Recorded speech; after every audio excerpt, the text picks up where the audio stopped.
My name is Rachel Bennett. I'm 34 years old, and I live in a quiet suburb outside Denver, Colorado.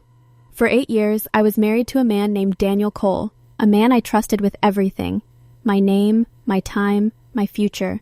If you had told me a year ago that the woman my husband worked with every single day would end up texting me the words, "He's mine now," I would have laughed in your face.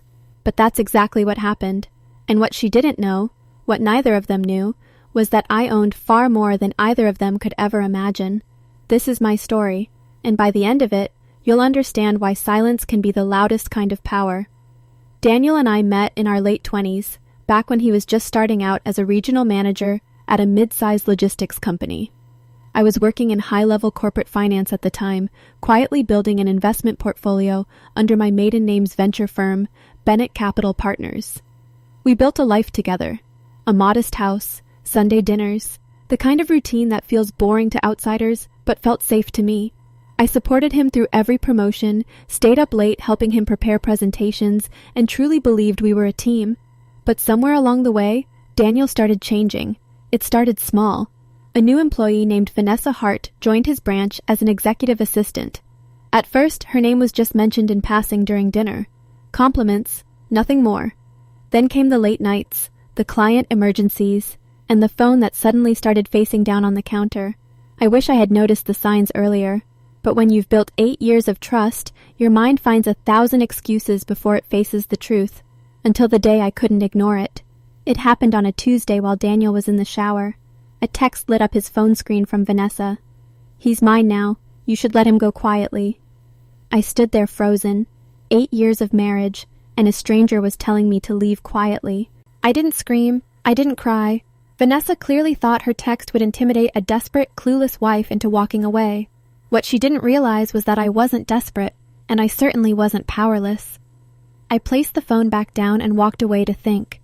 Because what neither of them understood was how Daniel's company had stayed afloat years ago.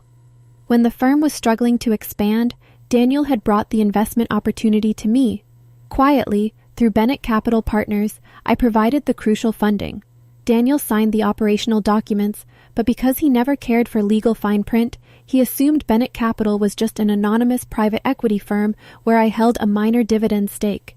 He never realized that I was, in fact, the sole managing partner holding majority voting control of his entire regional branch.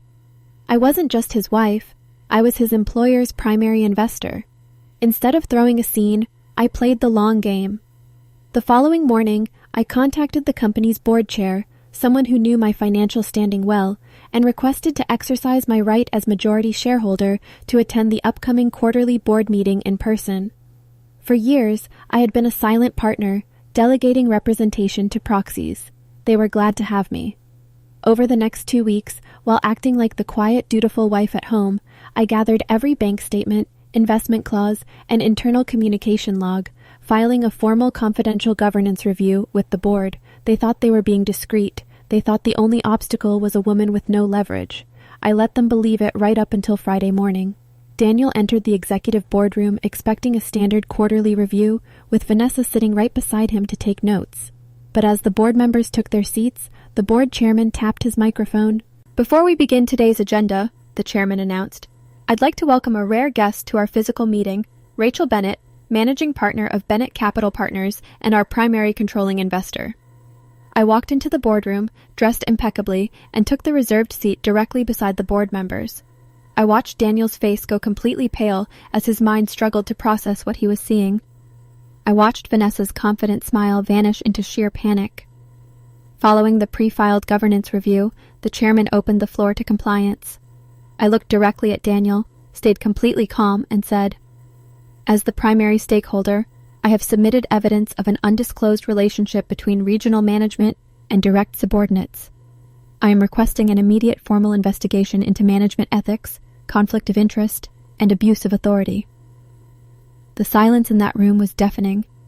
This wasn't a personal melodrama. It was a severe breach of corporate governance, preferential treatment, and ethics rules. Within 2 weeks, internal audits confirmed the violations. Vanessa resigned immediately to avoid a formal termination on her permanent record. Daniel was summarily removed from his position as regional manager for exposing the firm to severe legal liability with its primary investor. Our marriage ended shortly after in a swift legal settlement.